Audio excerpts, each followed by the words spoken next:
संसद का विशेष सत्र बुलाया गया है और मेरी जानकारी के अनुसार एक देश एक चुनाव पे प्रस्ताव पास किया जाएगा। अब प्रश्न यह है कि क्या एक देश एक चुनाव आज की डेट में संभव है? बिल्कुल संभव है और यही हमारे संविधान निर्माता चाहते भी थे। जब संविधान बन रहा था, जब संविधान सभा में चर्चा हो रही थी, तो उस समय भी प्रस्ताव आया था कि पार्षद, प्रधान, नगर पंचायत, विधायक, सांसद सबका चुनाव एक साथ होगा भारत में। और ये हुआ भी। 1963 तक ये सारे चुनाव एक साथ ही हुए। लेकिन बाद में कांग्रेस की सरकार ने कुछ राज्यों में राष्ट्रपति शासन लागू कर दिया। इसकी वजह से उसकी साइकिल डिस्टर्ब हो गई। अदरवाइज हमारे देश में एक देश एक चुनाव ही होता था। दुनिया में क्या पोजीशन है?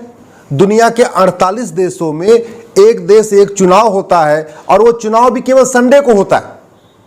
वर्किंग डे में चुनाव भी नहीं होता, जिससे न गवर्नमेंट एम्प्लॉय को छुट्टी करना पड़े, न प्राइवेट काम फैक्ट्रियों में काम करने वालों को छुट्टी करना पड़े, न कारपोरेट को काम करना पड़े। इसलिए 48 देशों में Albania, Argentina, Austria, Belgium, Bolivia, Bosnia, Brazil, Bulgaria, Chile, Colombia, Croatia, Cyprus, Finland, France, Germany, Greece, Hong Kong, Hungary, Italy, Japan, Malaysia, Mexico, Poland, पुर्तगाल, रोमानिया, रूस, Spain, Sweden, Switzerland, Thailand, Turkey, Ukraine, ऐसे 48 देशों में एक देश एक चुनाव होता है और चुनाव भी केवल संडे को होता है, वर्किंग डे में चुनाव नहीं होता। स्वीडन में तो फिक्स है कि हर 4 साल के बाद सितंबर के सेकंड सैटरडे को चुनाव होता है।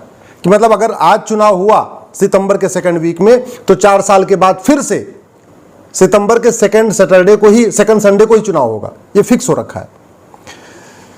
अब सवाल ये है कि भारत में कैसे होगा? यहां तो बहुत सारे विधानसभा चुनाव अभी कुछ दिन पहले हुए हैं, 2023 में हुए हैं, 2022 में हुए हैं।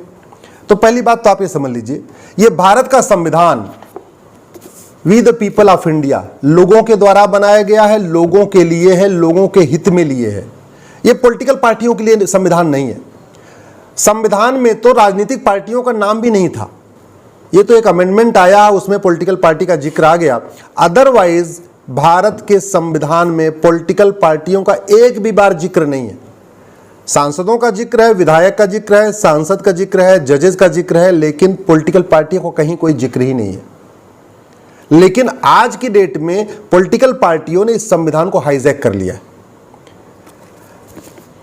2-3 तरीका है एक देश एक चुनाव करने का। पहला कि 2025 में 24 में जब लोकसभा का चुनाव हो, उसी समय देश की सारी विधानसभाओं का चुनाव एक साथ करा लिया जाए। और यह लीगली संभव है। क्यों? क्योंकि इस संविधान ने जो सर्वोच्च पावर दिया है वो राष्ट्रपति को दिया है। Prime minister of India, chief justice of India, chief election commissioner, ये सब राष्ट्रपति के नीचे आते हैं। और राष्ट्रपति को कुछ मामलों में असीमित शक्तियां दी गई हैं। अगर राष्ट्रपति को लगता है कि यह काम करने से राष्ट्र का हित है, जनता का हित है, we the people of India यानी भारत के लोगों का हित है, तो वो कार्य वो अपनी असीमित शक्तियों का उपयोग करके कर सकते हैं। और वैसे भी हमने देखा है, यहां तो राजनीतिक हित के लिए पूरे देश में राष्ट्रपति शासन लागू हो गया था, इमरजेंसी लगा दी गई थी, आपातकाल लगा दिया गया था पॉलिटिकल फायदे के लिए। अगर पॉलिटिकल फायदे के लिए पूरे देश में आपातकाल लग सकता है, तो राष्ट्र के फायदे के लिए, जनता के फायदे के लिए, समाज के फायदे के लिए एक देश एक चुनाव नहीं हो सकता है क्या? बिल्कुल। जिस शक्ति का उपयोग करके राष्ट्रपति ने पूरे देश में इमरजेंसी लगाया था, उसी शक्ति का उपयोग करके राष्ट्रपति पूरे देश में सारी देश की विधानसभाओं को भंग कर सकते हैं और यह कह सकते हैं अब 1 नेशन 1 इलेक्शन होगा। दूसरा क्या रास्ता है? दूसरा यह रास्ता है कि जिन राज्यों का चुनाव अभी 2022 में हुआ है और 2023 में हुआ है, इन राज्यों को छोड़ दिया जाए। यानी 2021 तक जिन राज्यों की विधानसभा का चुनाव हो चुका है, उन सभी राज्यों का चुनाव 2024 में लोकसभा के साथ करा लिया जाए। 2025 में जो चुनाव होने वाले हैं, 2026 वाले, उनकी विधानसभा का टेन्योर कम कर दिया जाए, उनको भी 2024 में करा लिया जाए। तो 8 राज्य बचेंगे। यानी 2024 में जिनका विधानसभा चुनाव होना है, 2025 में जिनका विधानसभा चुनाव होना है, 2023 में जिनका ड्यू है, 12 राज्यों का तो 2023 में ड्यू है ना।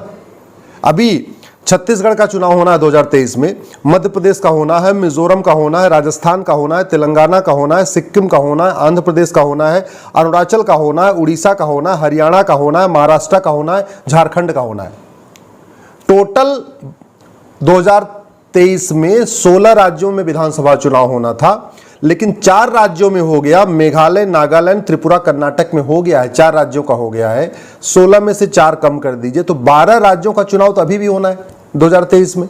इन 12 राज्यों के चुनाव कराने की बजाय इन सब की विधानसभा को, इनमें 6 महीने के राष्ट्रपति शासन लगा दिया जाए और इनका चुनाव 2024 में लोकसभा के साथ करा दिया जाए। 2024 में जो विधानसभा के चुनाव होने हैं उनको भी 6 महीने पहले करा लिया जाए। 2025 वाले जो विधानसभा चुनाव होने हैं उनको भी 1 साल पहले करा लिया जाए। राष्ट्रपति के पास पावर है और कोई अगर इसको कोर्ट मामले को चैलेंज करेगा तो कोर्ट इसमें इंटरफेयर भी नहीं करेगा। क्यों? क्योंकि सुप्रीम कोर्ट ही इस संविधान का व्याख्या करने का उसको अधिकार है। सुप्रीम कोर्ट ही इस संविधान को व्याख्या करता है और सुप्रीम कोर्ट बार बार कह चुका है कि जहां जनहित में, राष्ट्रहित में अगर राष्ट्रपति कोई फैसला लेते हैं तो उसमें किसी को इंटरफेयर करने की जरूरत नहीं है। सुप्रीम कोर्ट बार बार कह चुका है कि गवर्नर्स के पास और राष्ट्रपति के पास असीमित शक्तियां होती है। सुप्रीम कोर्ट ही कह चुका है इलेक्शन कमीशन ऑफ इंडिया के पास असीमित शक्ति है।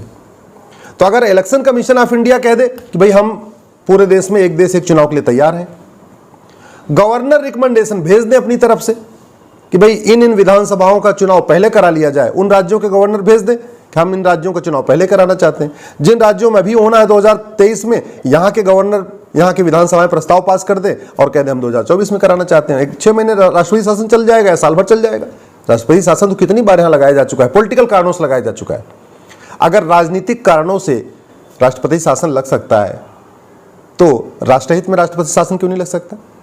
इसलिए मेरा मानना है एक देश एक चुनाव संभव है। पहले एक देश एक चुनाव होता था, दुनिया के 48 देशों में एक देश एक चुनाव होता है। एक देश एक चुनाव होगा तो ये जो इतनी जरी पुलिस की मैन पावर लगानी पड़ती है, कांस्टेबल से कप्तान, डीजीपी तक, नीचे क्लर्क से कलेक्टर और चीफ सेक्रेटरी तक, सारा आईएएस, आईपीएस, पूरा मंत्रालय, सांसद, विधायक, मंत्री, टीचर पूरे साल यही काम करते रहते हैं, कभी यहां का, कभी वहां का, कभी वहां का, कभी वहां का। फिर ये जो जाति का जहर घोला जाता है, भाषा का जहर घोला जाता है, क्षेत्र का जहर घोला जाता है, ये भी बंद होगा।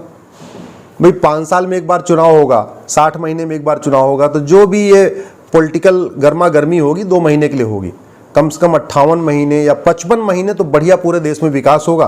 5 महीने थोड़ी गर्मा गर्मी हो जाएगी, तू मैं हो जाएगी, आरोप प्रत्यारोप हो जाएगा, नूरा कुश्ती हो जाएगी तो हो जाएगी, लेकिन 55 महीने शांति से डेवलप विकास होगा। टैक्स पेयर का पैसा बचेगा। जितना ये पॉलिटिकल पार्टियां खर्च करती हैं, ये कोई अपने जेब से नहीं लाती भैया, सब यहीं के टैक्स पेयर का पैसा है।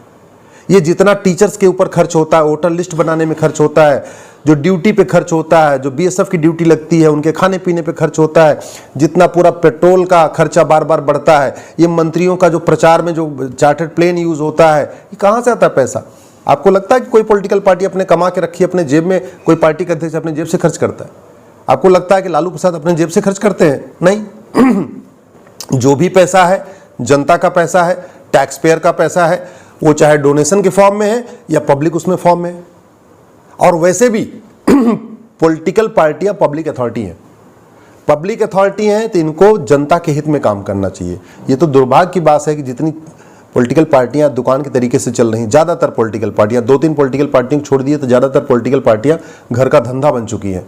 करुणानिधि उसके मुख्य, पहले पार्टी के मुखिया थे, अब स्टालिन हो गए। पहले अब्दुल्ला मुखिया थे, फारूक अब्दुल्ला, अब उमर अब्दुल्ला उसके मुखिया हो गए। पहले जो है इंदिरा जी उसकी मुखिया थी, बाद में सोनिया जी हो गई, अब राहुल गांधी मुखिया हो गए। तो ये जो पॉलिटिकल दुकान खोल के बैठे हैं वो नहीं चाहते इस देश में एक देश से एक चुनाव हो। लेकिन मैं देश की जनता से कहता हूँ बहुत फायदेमंद है, उठ खड़े होइए, आवाज़ उठाइए, सोशल मीडिया में लिखिए, पब्लिक में मांग करिए, जैसे भी आप कर सकते हैं, लेकिन एक देश एक चुनाव का समर्थन करिए। भारत के विकास के लिए, भारत में शांति के लिए, भारत को सबल बनाने के लिए, एक सशक्त राष्ट्र बनाने के लिए एक देश एक चुनाव बहुत ज़रूरी है।